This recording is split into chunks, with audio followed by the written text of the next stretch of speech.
আপনার আপনার মনে হয় না যে ৭১-কে যে আওয়ামী লীগ তাদের মৌরুসি পাট্টা করতে পেরেছে তার কারণ হচ্ছে যে আপনারা তো ৭১-কে আপনারা মনে হয় আওয়ামী লীগের চেয়েও বেশি ৭১-কে আওয়ামী লীগের মনে করেন, মুক্তিযুদ্ধকে আওয়ামী লীগের মনে করেন। কারণ আপনারা মুক্তিযুদ্ধের কোনো কিছু ওন করেন না, মুক্তিযুদ্ধের স্লোগান ওন করেন না, মুক্তিযুদ্ধের মানে মানে মুক্তিযুদ্ধের কোনো মানে যেটা হচ্ছে যে মুক্তিযুদ্ধের সাথে কোনো সম্পর্কিত আছে আপনারা ওইটা যদি থিসিস হয় আপনারা ওটা একটা এন্টি থিসিস লিখতে চান, মানে ওয়ানলি আওয়ামী লীগের বিরোধিতার নামে আপনারা ১৬ ডিসেম্বরকে এখন ফিকে করে ফেলতে চান, মানে যেহেতু এটা আওয়ামী লীগ করতো, মানে ওইটাই বা কেমন? প্রশ্নটা আপনার কাছে রাখলাম, আমি আসতেছি আপনার কাছে যে আপনারা মুক্তিযুদ্ধ আপনারা বলেন যে মুক্তিযুদ্ধকে আওয়ামী লীগ কলুষিত করছে, কিন্তু মুক্তিযুদ্ধকে আপনারা আওয়ামী লীগের সম্পত্তি বানায় ট্রফি হিসেবে তার হাতে আপনারাই বেশি তুলে দেন।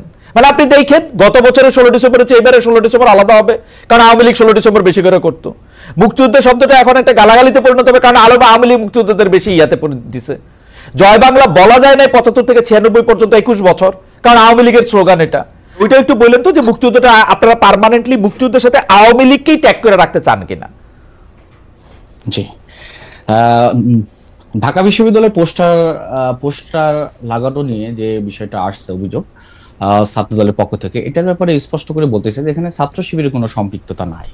এখানে এই জন্য নাই যে যেহেতু ছাত্র জনতা ঢাকা বিশ্ববিদ্যালয়ের বিশেষ করে সাধারণ ছাত্ররা তারা ছাত্র রাজনীতি নিষিদ্ধ বা ছাত্র রাজনীতি চায় না এরকম একটা বক্তব্য দীর্ঘদিন ধরে দিয়ে আসছে, কাজে তাদের সেই জায়গা থেকে হয়তো এই ধরনের কথা আসতে পারে বা তারা মিছিল করতে পারে বা তারা প্রতিবাদ করতে পারে। এইটা ছাড়া ইসলামী ছাত্র শিবির এর সাথে সম্পৃক্ত এটার অভিযোগ তোলা যায় বা অভিযোগ হয়তো মানে দু একজন তুলছেন, বাট ইসলামী ছাত্র শিবিরের অভিযোগ এবং সত্যতা প্রমাণ করা কখনো সম্ভব হয়নি। আর আরেকটি বিষয় মুশির রহমান রিসাত ভাই বলছেন, সেটা বলতেছে ছাত্র শিবির ছাত্র রাজনীতি নিষিদ্ধ চায় না। ছাত্র শিবির ছাত্র রাজনীতির পক্ষে বক্তব্য দিয়ে আসছে এবং ছাত্র শিবির ছাত্র রাজনীতির সংস্কার চায়। সংস্কারটাকে সংস্কার নিয়ে একটা আলাদা আলোচনা হতে পারে। কাজে এখানে আমি যদি বলি যে ঢাকা ইউনিভার্সিটিতে পোস্টার লাগানো এবং সেই পোস্টারের বিরুদ্ধে মিছিল করা ইত্যাদি এই ঘটনার সাথে ছাত্র শিবিরের কোনো সম্পৃক্ততা নাই।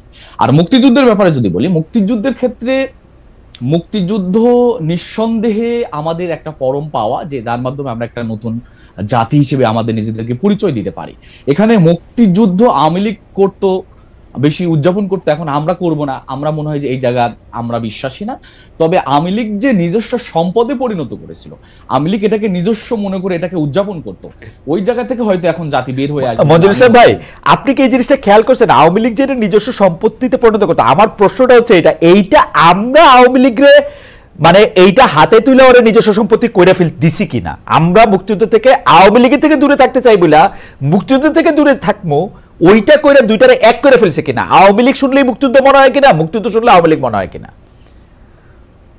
না, এখানে আমরা আওয়ামী লীগকে মুক্তিযুদ্ধ তুলে দিয়েছি ব্যাপারটা এরকম না, বরং আওয়ামী দুঃশাসনের এই সময়গুলাতে বা মুক্তিযোদ্ধার যে মানে তারা যেভাবে লালন করতো বা এক পেশি লালন, এটা হয়তো আমাদের পক্ষ থেকে বা আমাদেরকে সেই স্পেস গুলা দেওয়া হয় না। আমরা মুক্তিযুদ্ধ 16 ডিসেম্বরে আমরা কোনো র্যালি করতে পারি নাই, আমাদেরকে 1 মিনিট 2 মিনিটের র্যালি করতে দেওয়া হয়েছে, আমরা জোর করে র্যালি করেছি। প্রশাসন আমাদেরকে এইবার তো আপনারা প্রশাসনের সাথে আপনাদের সবচেয়ে বেশি খাতিল মনে হয়। এবার কত বড় করবে র্যালি? প্রশাসনে এবার কত বড় র্যালি করবে? 16 ডিসেম্বর আসতেছে তো। প্রশাসনের সাথে আমাদের খাতির নাই, আমরা এটা চিন্তা করব র্যালি হওয়ার পর আপনারা জানতে পারবেন যে এটা বড় করে করবেন কিনা সেটা জানতে চাইতেছি। সেটা বড় করে করব কি করব না সেটা সিদ্ধান্ত আসবে, মানে বেশি দিন তো নাই, পরিকল্পনা না করলে অত বড় করে করতে পারবেন না তো নিশ্চয়ই। এটা আমরা একদিন 2 দিনের ব্যবধানে অনেক বড় পরিকল্পনা করে বাস্তবায়ন করতে পারি, যার পারি।